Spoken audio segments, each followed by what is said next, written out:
Hello, welcome back to my part 2 of reviewing The Good and the Beautiful. We have taught From the Good and the Beautiful for pre-K, kindergarten, year 2. I'm going to be buying year 4 and I'm going to be buying preschool next year. However, it's worked for some of my kids and not others. Let me tell you some cons. First one is it's just expensive simply because it's an American company for us Australians. So as I said in the pros, their curriculum is pretty reasonably priced. It's usually between $50 to $80 for the core text that comes with the books. However, when you do the exchange rates to Australian dollars, when you add in postage, which can be really expensive, it can make it get up to like $400 with 1 or 2 books because the exchange rate just sucks. So that's the biggest con. However, as I said, they've got free printables, so that gives you a little bit of budge room. Another con that I'd have to say, I do find, especially in the early years, it is too academically advanced for where even our New South Wales syllabus asks our kids to be and where I have found my children to be when they are 4, 5 and 6.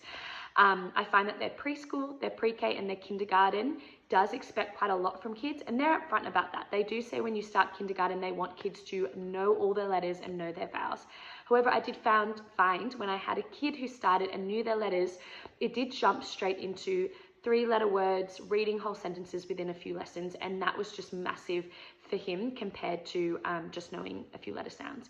Other of my kids don't even know their letter sounds yet, and that's something that most curriculums really master in that kindergarten level.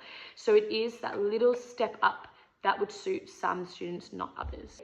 Going off that one, I would say that something else that is a little bit maybe of an issue for you is that I do find it is a little bit female-centered. So it's got a lot of art studies, poetry, a lot of colouring in, kind of more feminine flowers and colourful things that my girls thrive in, but I felt like my boys didn't love. Now there's ways to get through that. I think their readers suit all genders.